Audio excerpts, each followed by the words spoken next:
হরে কৃষ্ণ। সবাই ভালো আছেন তো? মধ্যাহ্নকাল অপরাহ্ন এসেছে। রাস্তার পাশে বসে মনে মনে ভাবলাম যে আজকে বুঝি দিনটা কৃষ্ণ আলাপন কম হয়েছে। আজকাল অনেকগুলো ব্যক্তিত্ব, অনেক সাধুগুরু বৈষ্ণব অপরাধ মার্জনীয় কথাগুলো বলতে বাধ্য হলাম। শিষ্য বানিয়ে মন্ত্র দিয়ে বলে, ব্রাহ্মণের পূজার প্রসাদ তোমরা খাবে না, শ্রাদ্ধের দ্রব্য খেলে তোমাদের কৃষ্ণ ভজন নষ্ট হয়ে যাবে। এই কথাগুলো শুনে আমার প্রশ্ন জাগে, দশবিধি সংস্কার প্রেত কার্যগুলো কি জন্য হয়েছে? তাহলে অতীতে ভুল ছিল, এগুলো পরিবর্তন করবেন। হ্যাঁ, আমিও দেখেছি গুরু ভক্তি তত্ত্ব সুধা রসামৃত একটি গ্রন্থ, লেখক যদুনন্দন গোস্বামী, বাড়ি বরিশাল। মনে হয় সম্ভবত 20 বছর আগে একটা চটি বই লিপিবদ্ধ করে শিক্ষা দিয়ে, মন্ত্র দিয়ে শিষ্যকে বলেছে তোমরা দেবতার নিবেদিত প্রসাদ খাবে না। আচ্ছা বলুন তো, কোনো ব্রাহ্মণ আগে ভগবান বিষ্ণুকে দিয়ে পরে দেবতা পায়, এই প্রসাদ খেলে কেন তাদের ভজন, কৃষ্ণ ভজন নষ্ট হবে? এইটা আমি জানি না। আচ্ছা,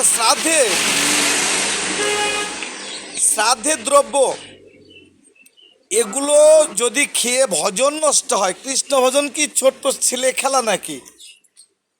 কৃষ্ণ ভজন কি ছেলে খেলা, পুতুল খেলা? খেললাম খেললাম, না খেললাম না খেললাম। যারা শ্রাদ্ধের দ্রব্য আহার করে তাদের নাকি বলে কৃষ্ণ ভজন নষ্ট হয়। এই কথাটা লিখছে উনি যদুনন্দন গোস্বামী। বৃহৎ একটি গ্রন্থ আছে, আমি পুরা গ্রন্থ দেখেছি, আমি কোথাও এ ধরনের আচরণ কথা পাইনি। কিন্তু কিছু কিছু বৈষ্ণবীয়, গৌরীয় বৈষ্ণব যারা, তারা এই কথাগুলো বলে। আচ্ছা বলুন তো, ওই বৈষ্ণবের তন্ত্রমন্ত্র, পূজা অর্চনা, ধূপ আরতি, ফুল, এই তন্ত্রমন্ত্র কোথায় পেল? কোনো বৈষ্ণবের ঘরে কি ছিল বেদের তন্ত্রমন্ত্র? ধরুন জল শুদ্ধ করছে, আসন শুদ্ধ করছে, পুষ্প শুদ্ধ করছে, ঘট স্থাপন করছে, গুরুবন্ধন শিখাবন্ধন করছে, গুরু প্রণাম করছে, ইত্যাদি ইত্যাদি, সম্পূর্ণ বেদে থেকে নেওয়া হয়েছে। আর এই বেদকর্তাকে আজ এই কিছু কিছু সাধুগুরু বৈষ্ণব বলে ব্রাহ্মণদের ছোঁয়া খাওয়া যাবে না, ব্রাহ্মণরা শ্রাদ্ধ করে। আচ্ছা বলুন তো, শ্রাদ্ধ কি ব্রাহ্মণে করে? আপনার বাবা মারা গেলে কোনো ব্রাহ্মণ কি শ্রাদ্ধ করবে? এর জন্য প্রমাণ আছে, দিতে পারবেন? না। আমরা তন্ত্রধারক, মন্ত্রপাঠ করি, আপনি দান করেন, আমি গ্রহণ করি।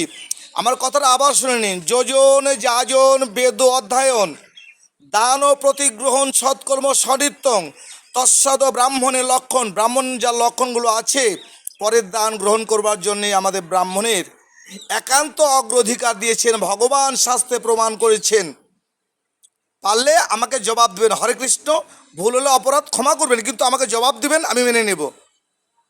মুখে বললে আমি মেনে নেব না। হরে কৃষ্ণ। সবাই ভালো থাকবেন।